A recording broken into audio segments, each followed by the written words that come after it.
Hello दोस्तों, मैं आज आप लोगों को वेस्ट बंगाल एचएस का सबसे महत्वपूर्ण टॉपिक सरकार के अंग पॉलिटिकल साइंस का शेयर करने जा रहा हूँ आप लोगों से। ठीक है ना। जो इस प्रकार से है सरकार के अंग जो है 3 अंग होते हैं सरकार के। ठीक है। नंबर 1 जो है कार्यपालिका, नंबर 2 जो है विधायिका, नंबर 3 जो है न्यायपालिका। ठीक है। विधायिका शब्द से स्पष्ट है विधि मतलब नियम कानून। तो विधायिका में क्या होता है कि कानून का निर्माण किया जाता है। ठीक है। और जब कानून का निर्माण हो जाता है तो कार्यपालिका का कार्यपालिका का मुख्य कार्य है पूरे देश में उस कानून को लागू करवाना। और न्यायपालिका शब्द से स्पष्ट है न्याय करना। इसका मतलब ये हुआ कि यदि कोई भी व्यक्ति देश का कानून का उल्लंघन करता है, ठीक है ना, तो उसको जो है न्यायपालिका दंड देगा।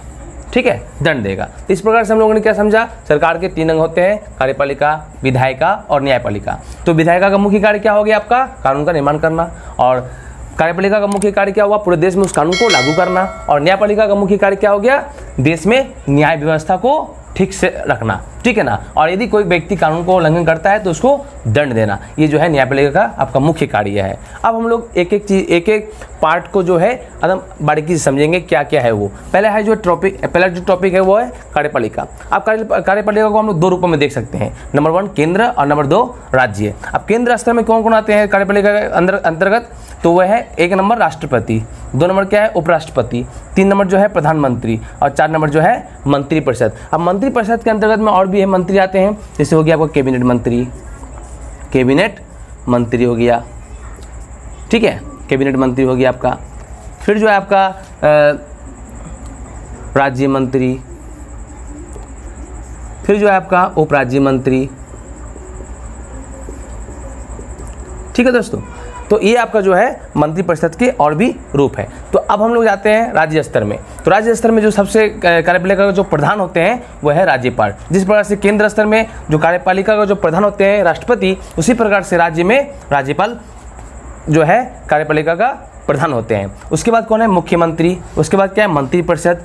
और भी हम लोग जो है कार्यपालिका को अनुरूप में देख सकते हैं, जैसे हो गया एक अस्थाई और दूसरा नंबर अस्थाई। अस्थाई के अंतर्गत कौन कौन चलाते हैं, जैसे हो गया आपका राज्यपाल, मुख्यमंत्री, मंत्रिपरिषद, राष्ट्रपति, उपराष्ट्रपति, प्रधानमंत्री, मंत्रिपरिषद। ये सभी जो है अस्थाई रूप में यहाँ पर कार्यपालिका में विराजमान रहते हैं। जैसे ये लोग मात्र 5 वर्ष तक रहते हैं। ठीक है। लेकिन अस्थाई में क्या होते हैं, वे सभी अधिकारी जो सिविल सर्विस कर जो है देश का सेवा करते हैं, जो 60 वर्ष तक क्या करते हैं, 60 या फिर 62 वर्षों तक क्या करते हैं, देश का सेवा करते हैं।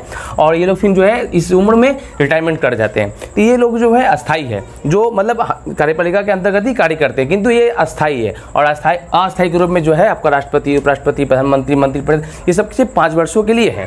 ठीक है। अब हम लोग दोस्तों ये जो कार्यपालिका का टॉपिक खत्म हुआ, अब हम लोग आते हैं, अब देखिए अब रहा बात राष्ट्रपति, उपराष्ट्रपति। अब इसको समझने के लिए अलग अलग टॉपिक है। राष्ट्रपति का अलग टॉपिक है, आपका जो है उपराष्ट्रपति का अलग टॉपिक है, अब जो है प्रधानमंत्री का अलग टॉपिक है। तो इसको जो बारीकी समझने के लिए हम लोग नेक्स्ट वीडियो पर हम लोग चर्चा करेंगे। किंतु अब जो है हम लोग अभी जो है 2 नंबर विधायिका में क्या पढ़ेंगे दोस्तों हम लोग। विधायिका में तो हम समझ में आ रहा है विधायिका क्या होता है। विधायिका को भी 2 भागों में हम देख सकते हैं, जैसे हो गया केंद्र और एक हो गया राज्य।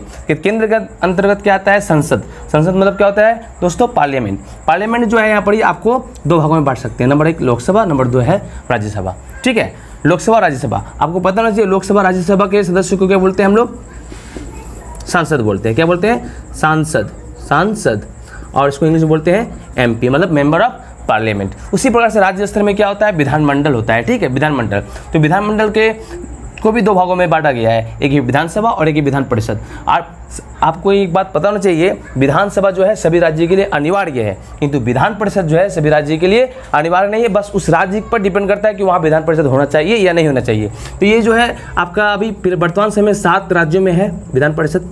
ठीक है, ये जो अभी 7 राज्यों में है। अब इसके जो सदस्य हैं, इसको हम लोग बोलते हैं विधायक। क्या बोलते हैं, विधायक, यानी कि MLA यानी मेंबर ऑफ लेजिस्लेटिव असेंबली। और इसके जो सदस्य होते हैं इनको कहा जाता है इनको भी विधायक ही कहा जाता है, किंतु इसका जो है नाम है इंग्लिश में MLC, मतलब मेंबर ऑफ लेजिस्लेटिव काउंसिल। ठीक है दोस्तों, ये वाला क्या हो गया आपका विधानमंडल राज्य का स्तर में समाप्त हो गया। अब हम लोग आते हैं न्यायपालिका, जो कि न्याय इसका मुख्य कार्य न्याय करना देश में और कानून का उल्लंघन करने वालों को दंड देना। अब हम लोग के देश में जो न्यायपालिका का जो स्ट्रक्चर है ना, वो क्या है, एकीकृत रूप से किया गया है। एकीकृत रूप मतलब हुआ कि ऊपर स्तर से नीचे स्तर तक जाना। जैसे मान लीजिए कि क्या है, पहले है सुप्रीम कोर्ट जो कि दिल्ली में है, सबसे उच्चतम न्यायालय को बोलते हैं। अब दूसरा नंबर क्या चला है हम लोग का, हाई कोर्ट जो कि राज्य स्तर में है, और तीसरा नंबर क्या चला है हम लोग का, डिस्ट्रिक्ट कोर्ट जो कि जिला स्तर में है।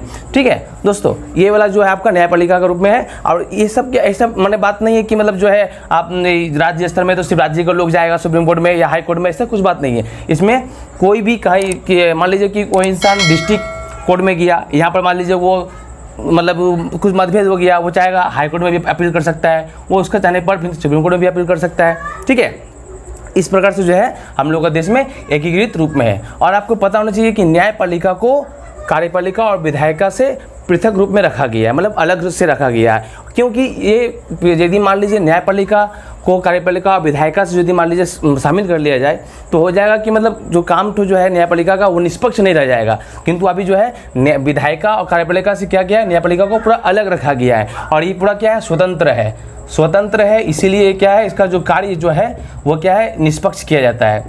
ठीक है दोस्तों, निष्पक्ष कार्य काम करते हैं न्यायपालिका, वो किसी के दबाव पर कार्य नहीं करते हैं, ना कोई सरकार, ना कोई पॉलिटिकल पार्टी या फिर कोई बड़े आदमी, ऐसा कुछ भी नहीं है। तो ये निष्पक्ष रूप से कार्य करते हैं हम लोग देश। धन्यवाद दोस्तों, जय हिंद।